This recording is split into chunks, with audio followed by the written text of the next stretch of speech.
Hi everyone, and welcome to today's Lunch and Learn. My name is Ryan Tyndall, Community Manager here at Enterprise Nation.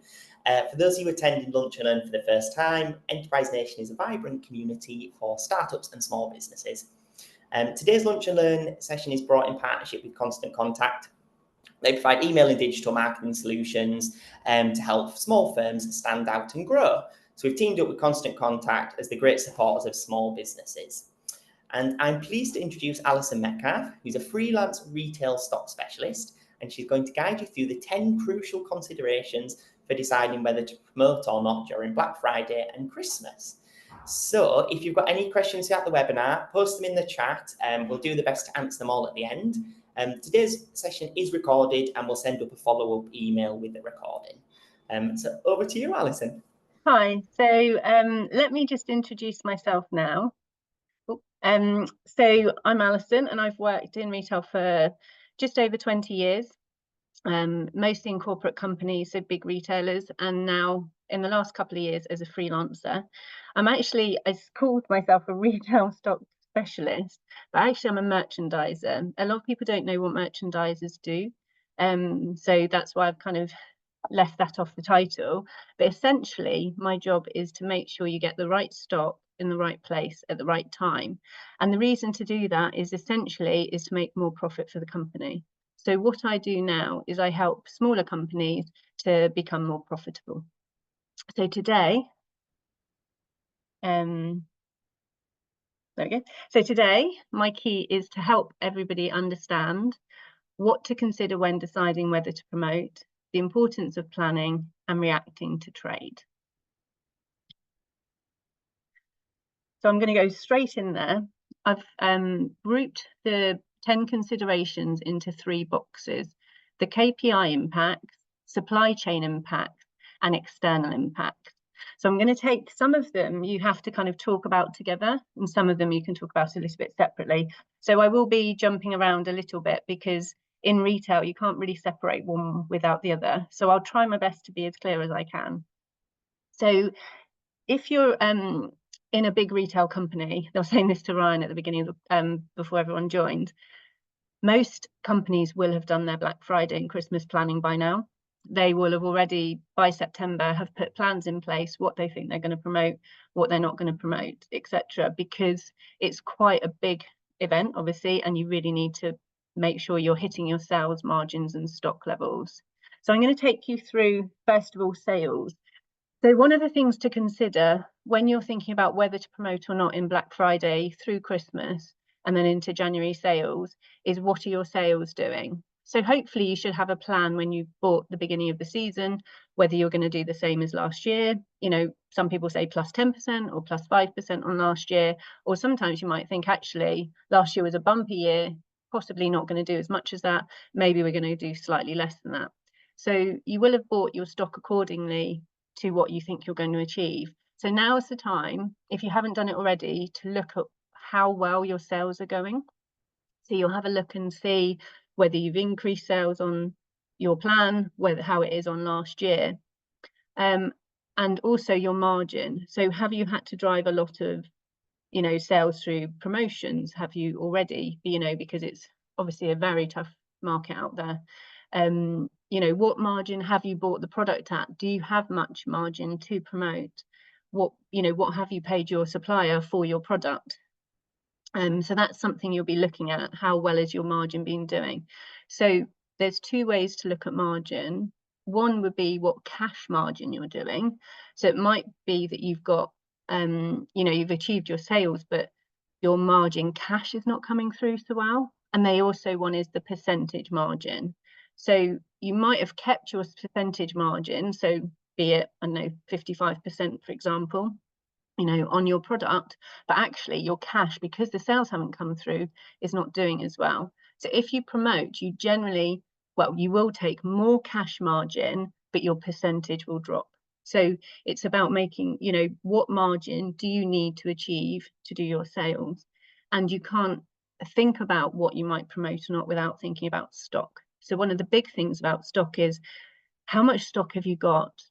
A lot of clients I have, because they often design the product themselves, they're very emotionally attached to what they've bought, it's quite difficult for them to think about promoting because they love their product.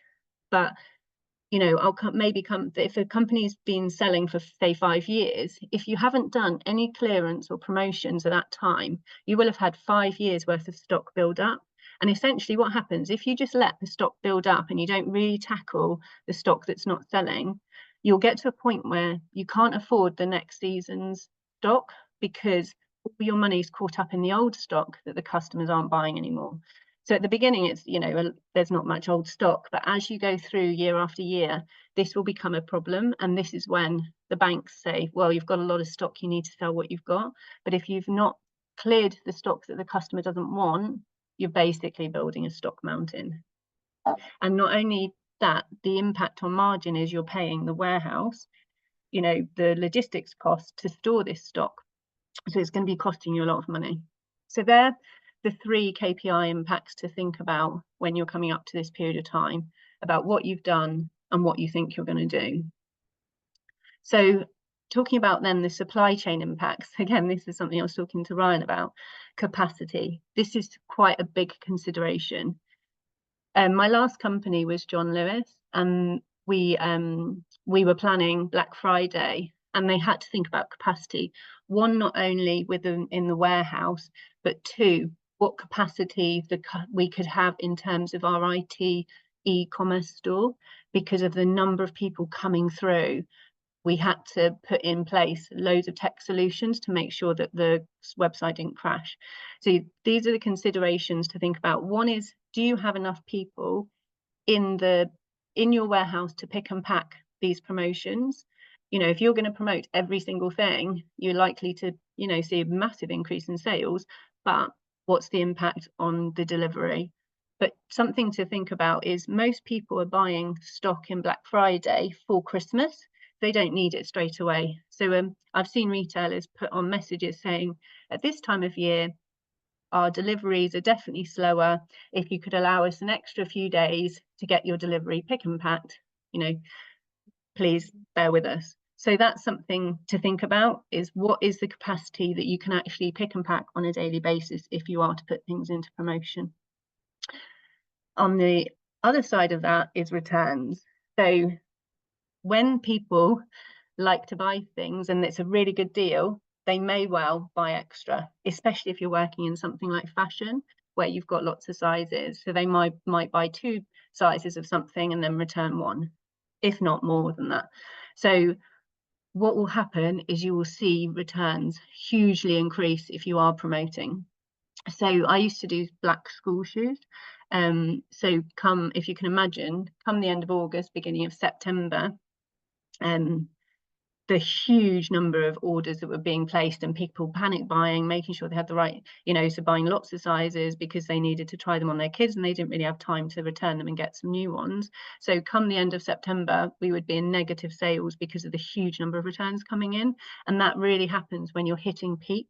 So if you have a peak product that people like to buy at a specific time, you will see negative sales afterwards, which is the returns coming through. So that's just something to be aware of, that, you know, how to reduce your returns. That's the age-old question.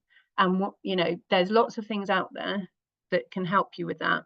And I've seen, for example, one of my clients, they went on a promotion, they needed to clear some stock, and they said that they didn't accept returns on that particular one because they offered it at such a good price.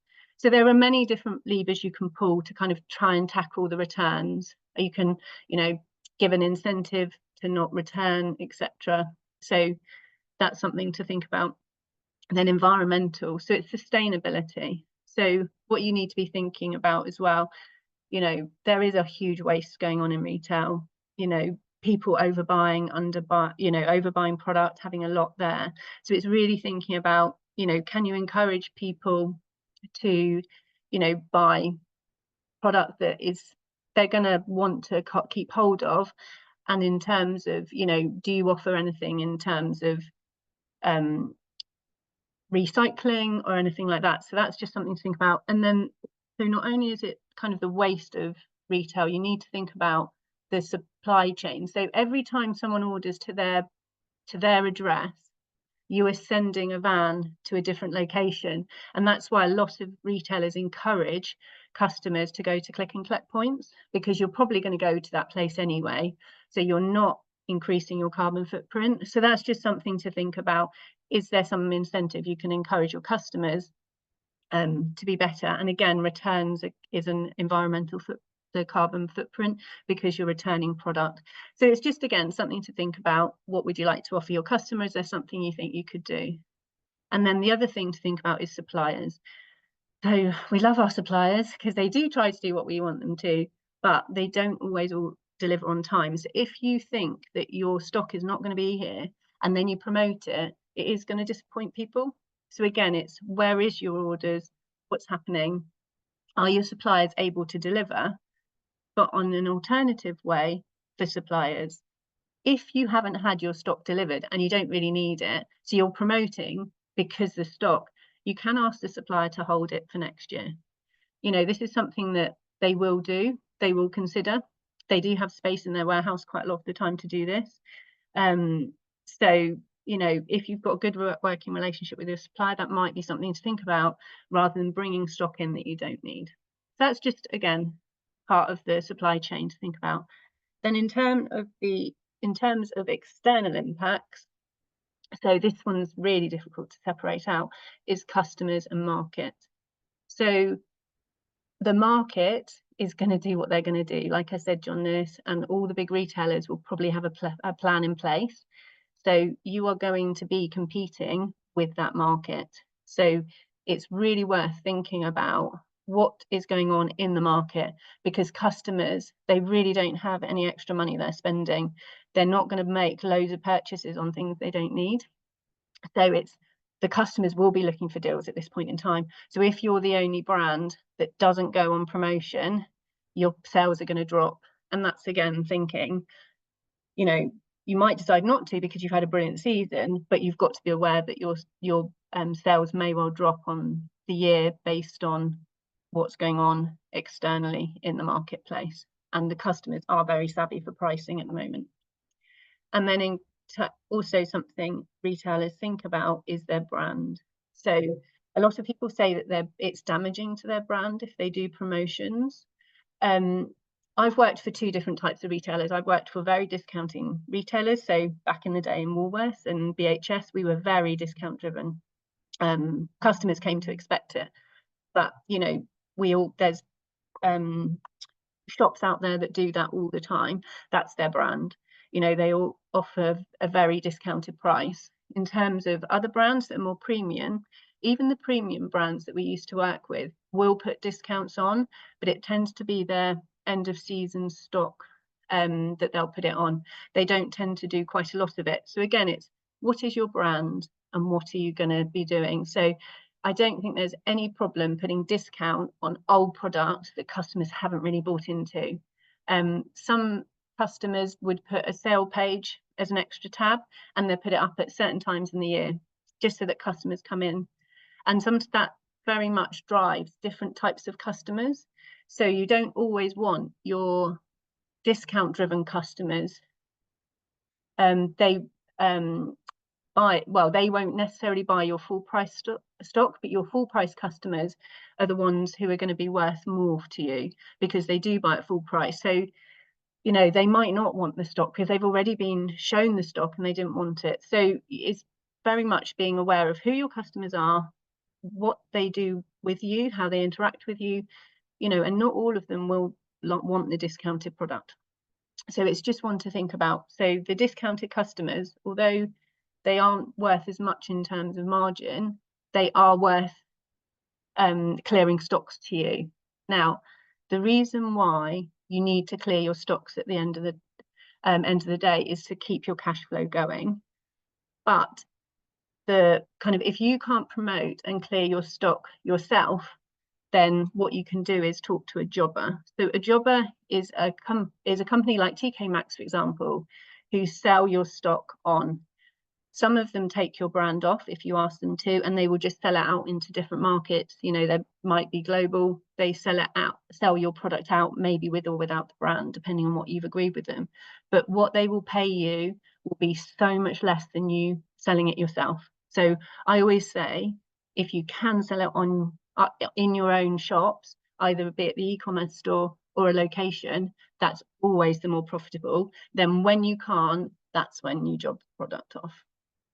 Okay, so there's the 10 considerations. Hopefully I've not rattled through too quickly for you to understand. So now we're on to planning. So I was trying to find a quote about planning. This one I found, there's 7 P's from the British Army, which I'd never heard of before actually until I Googled it, but it does that brilliantly. Proper prior planning prevents pitifully poor performance. So it's really about, why do you plan?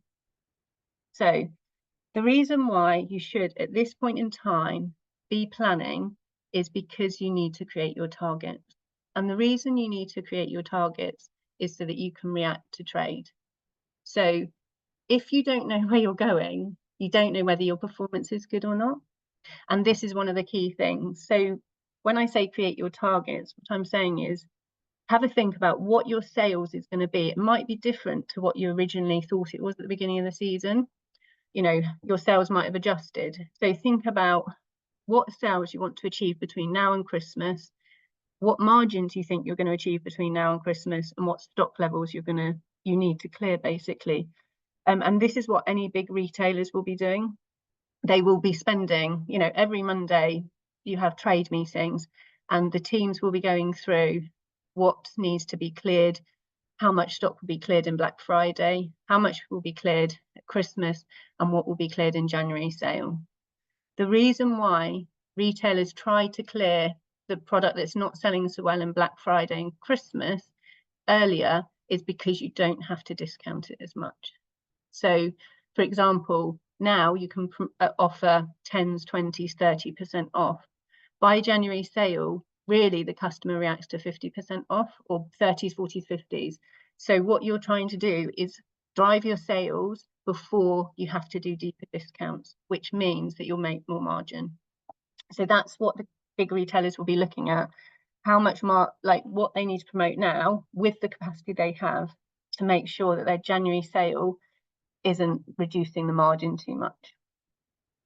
So by identifying the targets now, you can react as things happen.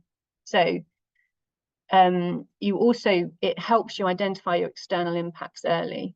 So for example, if you are aware of your market and you know who you're looking at, you know who your benchmark competitors are, you will be able, when they go on markdown, you'll be able to see what happens to your sales because you're monitoring it. So the ability to monitor internally and externally is really key, which is why if you've got a plan, you can see whether you're achieving plan or not. And if you're not achieving plan, you can react. Or if you're overachieving plan, you can react. So if your sales have been particularly strong and you think, do you know what, I don't really need to promote anymore, as long as you're not told the customer you're going to promote up to a certain period of time, you can pull the promotions early.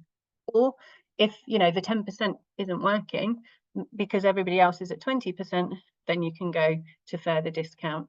So that's the kind of reaction that you can do in trade. And another benefit of this is communicating to stakeholders.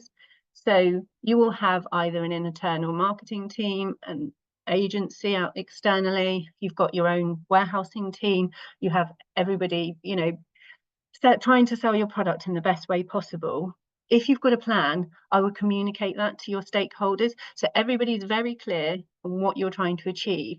Then everybody can keep an eye out to see, are you achieving, are you not achieving? And if not, what can you do? And if it's overachieving, again, what can you do?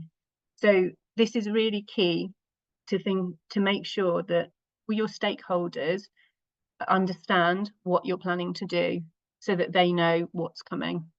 And then if everybody's working in tandem together, you can really achieve some amazing sales.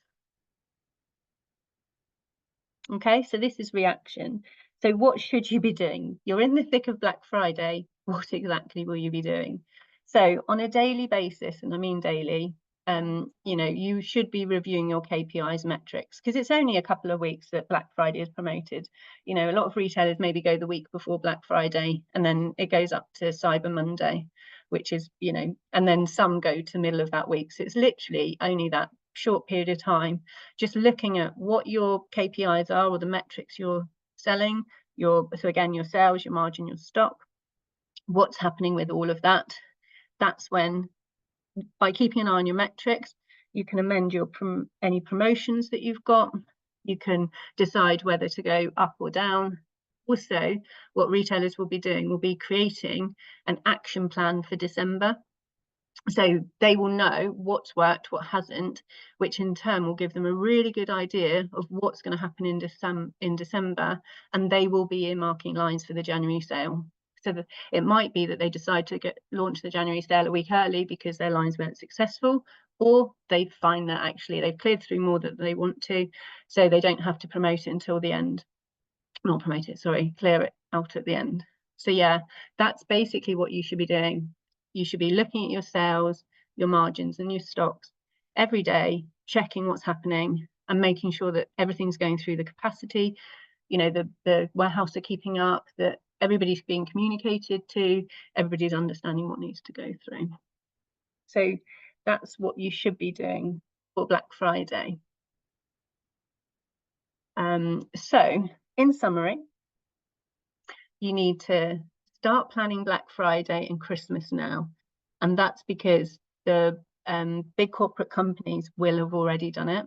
So you've got a couple of weeks now to think about what it is that you think you're going to achieve in the next few weeks, all the way up until Christmas. And you know, make sure you bring in all the different stakeholders to help you with that. So if you go back to the box grid that I gave you earlier, you need to think about your KPIs, you need to think about your supply chain impact, and you need to think about the external factors. So those are the things that you're thinking about when you're doing the plan. And so that means that you can react to trade.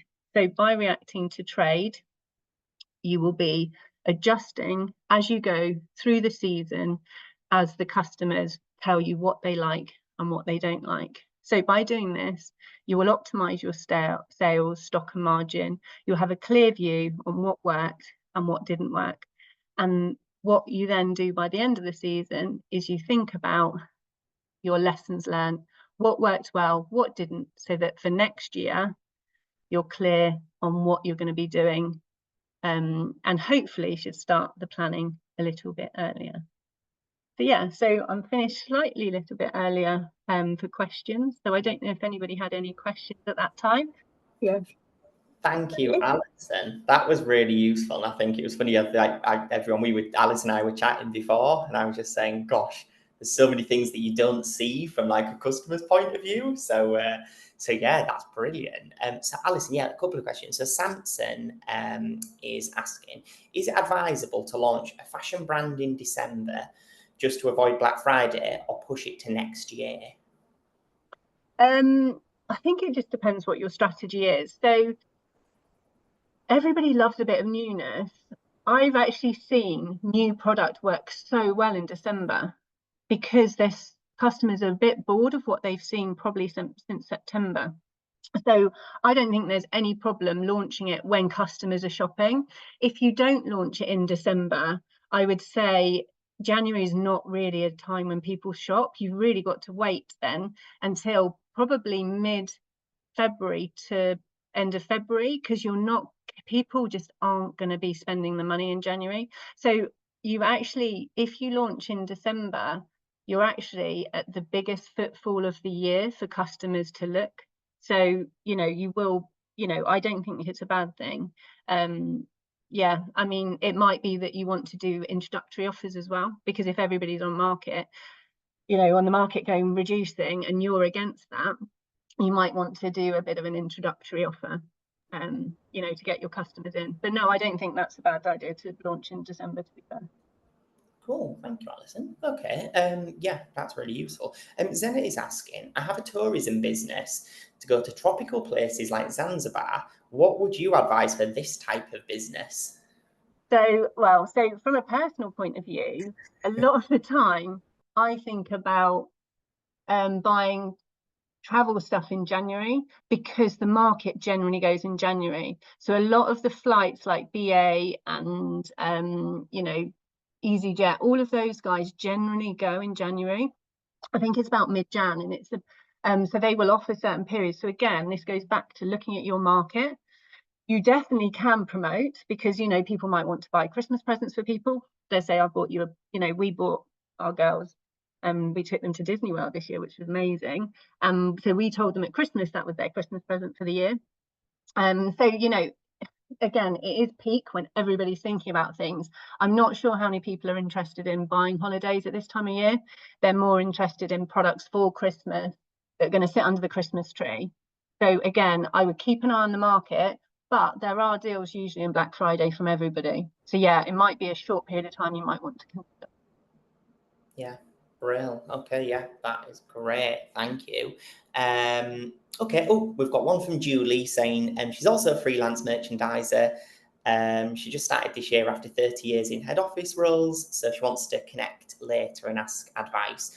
So Julie, I popped Alison's link in as well to your profile, Alison, as well. So lovely, yeah. Well, welcome to freelance now. And I guess one more. I've actually got a question. Last one maybe. So, Alison, would you recommend, like, should every business do something for Black Friday? Like, if you don't do something, are you not being silly, but are you missing out, or It just depends what you want to achieve. So it depends what you've achieved so far. Like, so I know companies really don't want to. They don't like the environmental impact. It doesn't fit with their company branding. All you've got to be aware of is your sales are likely to drop if everybody else is. So, you know, and if you can afford that and you never have done it, then absolutely, you know, you don't have to promote. It's just what do you need to do? I think that's really the question. And the problem is if you don't, it's what will that do to your stock? If you've sold through all your stock this season and you haven't got much left, I mean, you don't need to promote at all, and there's probably no reason to. But I don't know many retailers who do. But if you've had there's some, you know, particularly there might be some colours that might have failed, you know, that you've worked, if you work in fashion or, you know, other products that, you know, it's just not sold what you thought you would. You might just decide to do a very select few. My advice is more that, you know, rather than waiting to the January sale, maybe try and tackle some of the stock issues you have. So it might be stock that you've had for over a year, you know, that you want to put in, because, you know, this is the time when everybody's shopping, everybody's keeping an eye out for a deal, and this is the best time to clear some stock that's been a problem. Yeah, that makes sense. Okay, brilliant. Thank you. All right, I think, okay, we've got one more question. One from Sharon. So she's saying, so for a premium luxury brand with high ticket items, if you don't want to do a discount, I guess which kind of ties in maybe what I was just asking then, like what ideas do you think they should consider? And so this is where you can be really clever. So I'm not a marketing specialist, but marketing can work. You can send to, you know, the customers who are your loyal customers, you could send them a specific Black Friday promotion. You should definitely be segmenting your customers to make sure that you're offering out to specific ones. Or maybe you have a collection of discounting customers who, you know, you can clear the rubbish. You know, it's not rubbish, you just didn't design it to be rubbish, but the customers just did not like it. Those you might send, you know, this is a particular good deal that you don't want to send to your best customers because you don't want to tell them it didn't work, for example. You know, there's many tactical ways you can separate your customers into different groups and do it that way. One of my clients has decided, rather than going promotion straight off, she's actually got an influencer in to try and shift some of the styles. So we talked about which styles we select for the influencer to shift a bit. And then if that doesn't work, then, I mean, yeah, you're going to have to discount because the customer just doesn't want it then. So I think it's weighing up, what does the customer want and how much stock will you have at the end? Brilliant. Oh, thank you for that. Oh, brilliant. Well, I think that's just like bang on time there, Alison. So yeah, we are wrapping up there, everybody. And please do connect with Alison. And obviously, if you've got any follow-on questions that we haven't got around to answering, or you think of anything after, connect with Alison on the platform with a link. Everyone who's joined will get an email sent with the recording. And yeah, I hope everyone enjoyed that. Alison, that was brilliant, really interesting. Yeah, thank you everyone for joining, and enjoy the rest of your day. Oh, thank you for All right. coming. See you. Thanks, Alison. Bye, Thanks. everyone. Bye. Bye-bye.